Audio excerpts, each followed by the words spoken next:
கிறிஸ்துவுக்குள் மிகவும் பிரியமானவர்களே, கடவுளுடைய சிருஷ்டிப்பு, அவர் அன்பானவர், அவர் எல்லையற்றவர், அவர் சர்வ வல்லமை உள்ளவர் என்பதை நமக்கு தெளிவுபடுத்துகின்றது. அதே போல கடவுளுடைய சிருஷ்டிப்பில் நாம் அறிந்து கொள்ளக்கூடிய இறைவனின் மிக முக்கியமான ஒரு தன்மை, காட் இஸ் ட்ரினிட்டி. தேவன் திரியேகராய் இருக்கின்றார். இது ஒரு 5 நிமிடத்திலேயோ 3 நிமிடத்திலேயோ விளக்கக்கூடிய ஒரு கருத்தல்ல. இருந்தாலும் இந்த காலை தியானத்தில் என்னால் முடிந்த அளவு இந்த காரியத்தை நான் விளக்க விரும்புகிறேன். ஏனென்றால் இது முக்கியமான ஒரு கடவுளின் தன்மை. அகஸ்டின் என்ற ஒரு தேவ மனிதன் 4ஆம் நூற்றாண்டிலே வாழ்ந்தவர். அவர் இந்த திரியேகத்தை குறித்து பேசும்போது இவ்வாறாக கூறினார்: If you try to understand Trinity, you will lose your mind. If you reject Trinity, you will lose your soul. திரியேகத்தை நீ புரிந்து கொள்ள முயற்சி செய்தால் உன்னுடைய மதியை இழந்து விடுவாய். திரியேகத்தை நீ நிராகரித்தால் உன்னுடைய ஆத்மாவை இழந்து விடுவாய். அதாவது திரியேகம் என்ற ஒரு கோட்பாடு எத்தனை முக்கியமானது, அதை புரிந்து கொள்வது எவ்வளவு கடினமானது என்பதை உள்ளடக்கி இந்த 2 சென்டென்சஸ்ல 2 வாக்கியங்களிலே அவர் அதை வெளிப்படுத்தியுள்ளார். மத்தேயு 28:19 இயேசு கிறிஸ்து கூறினார்: ஆகையால் நீங்கள் புறப்பட்டு போய் சகல ஜாதிகளையும், அதாவது இந்த சகல ஜாதின்னு சொல்றப்ப அதனுடைய உண்மையான பொருள், அந்த எத்தனை அப்படிங்கிற வார்த்தையினுடைய அர்த்தம் எல்லா மனித இனத்தை சேர்ந்தவர்கள், எல்லா மனிதர், எல்லா தேசத்தார். ஏன்னா இந்த ஜாதிங்கிறது ரொம்ப தவறா பயன்படுத்தப்படுறதுனால, பைபிள் இந்த வார்த்தை இருக்கிறனால கடவுள் ஏதோ ஜாதிகளை விரும்புகிறவர், ஜாதிகளை உருவாக்கினவர், ஜாதிகளை ஊக்குவிப்பவர் என்று நிறைய பேர் நினைத்துக் கொள்ளலாம். இயேசு கிறிஸ்து சகல ஜாதிகளையும், அப்படின்னா சகல மனிதரையும் சீஷராக்கி பிதா குமாரன் பரிசுத்த ஆவியின் நாமத்திலே அவர்களுக்கு ஞானஸ்தானம் கொடுத்து என்று கூறுகிறார்.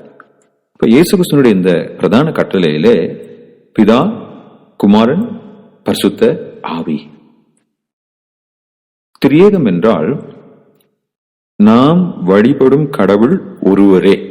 இஸ்ரவேலே கேள், உன் தேவனாகிய கர்த்தர் ஒருவரே, தேவன் ஒன்றாகவே இருக்கிறார் என்று வேதம் கற்பிக்கிறது. இப்ப நாம் வழிபடும் கடவுள், வேதத்தில் வெளிப்படுத்தப்பட்டிருக்கிற கடவுள் ஒருவரே. அவர் 3 நபர்களாக இருக்கின்றார். 1 God, 3 persons. சரி, இப்ப இதை விளக்குவதற்கு முன்பதாக சில வேத வசனங்கள்.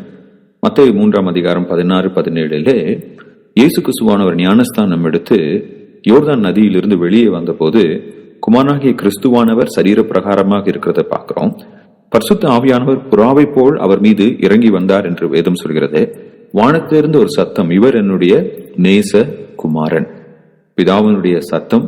பரிசுத்த ஆவியானவர் புறாவின் தோற்றத்திலே இறங்கி வருகின்றார். குமாரனானவர் மனித ரூபம் எடுத்து அந்த யோர்தான் நதிக்கரையிலே நின்று கொண்டிருக்கிறார்.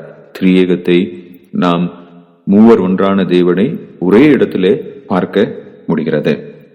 யோவான் 14ஆம் அதிகாரம் 16-17 வசனங்களிலே இயேசு கிறிஸ்து கூறுகிறார்: நான் பிதாவிடத்திலே வேண்டிக் கொள்கிறேன். பிதாவானவரை குறித்து நம்ம பார்க்கிறோம். குமாரன் வேண்டிக் கொள்கிறார். எதற்காக வேண்டிக் கொள்கிறார்? வேறொரு தேற்றரவாளனை, பரிசுத்த ஆவியானவரை அனுப்பும்படியாக நான் வேண்டிக் கொள்கிறேன். அந்த பரிசுத்த ஆவியானவர் என்னுடைய இடத்திலிருந்து உங்களுக்கு ஒத்தாசை அருளுவார். இப்போ இந்த மூவர் ஒன்றான தேவன் பிதா குமாரன் அல்ல, குமாரன் பரிசுத்த ஆவியானவர் அல்ல. ஆனால் இந்த 3 நபர்களும் சேர்ந்த தெய்வீகத்தின் பரிபூரணம் தான் ஒன்றான மெய் தேவன். இப்ப இதை ஏன் புரிந்து கொள்வது கடினம் என்றால், மனிதர்களாகிய நாம் நம்முடைய அறிவிற்கும் அனுபவத்திற்கும், இன்டலெக்ட் அண்ட் எக்ஸ்பீரியன்ஸ், இது 2க்கும் அப்பாற்பட்ட காரியங்களை புரிந்து கொள்வதற்கு இயலாதவர்களாக இருக்கிறோம். It's difficult for us to understand. சும்மா சுருக்கமா சொல்லணும் அப்படின்னா, கணவன் மனைவி 2 பேரும் 20 வருஷம் 30 வருஷம் ஒன்னா கொடுத்தன நடத்தி இருந்தாலும், கணவன் மனைவியை அறிந்து கொள்ளாத பகுதி என்று மனைவி கொண்டு ஒன்று, மனைவி கணவனை அறிந்து கொள்ளாத பகுதி என்று கணவனுக்கு ஒன்று உண்டு.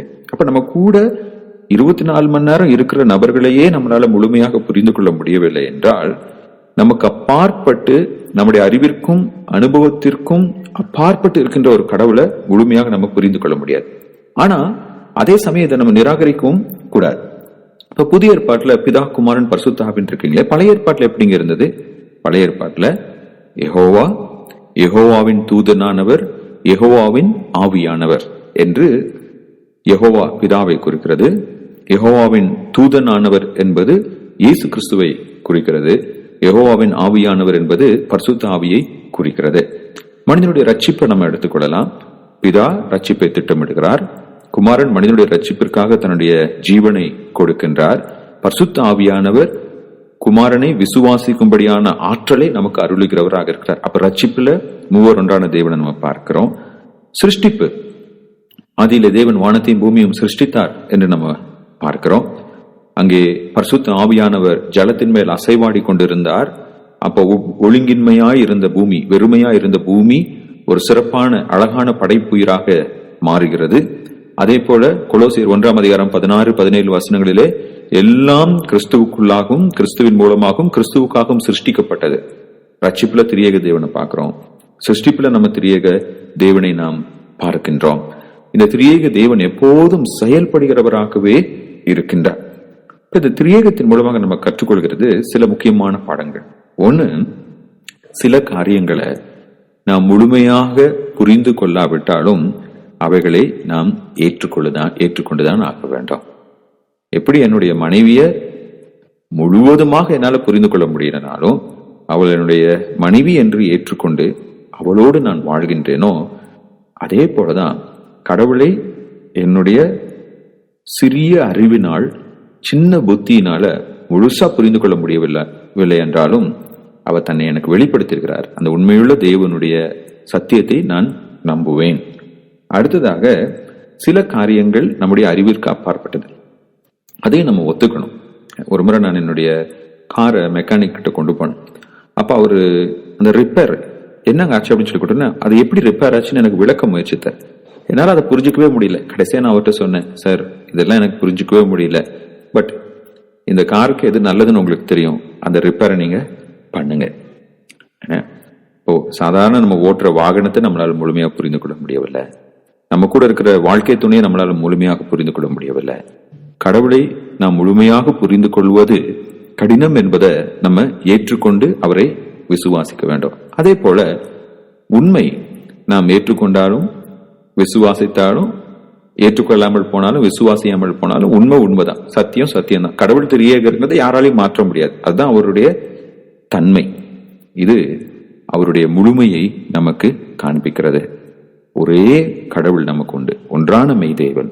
அவர் பிதா, குமாரன், பரிசுத்த ஆவியாக இருக்கின்றார். அந்த மூவர் ஒன்றான மெய் தேவனை விசுவாசித்து அவருக்கு கீழ்ப்படிந்து வாழும் கிருபையை தேவன் நமக்கு கொடுப்பாராக. ஆமென்.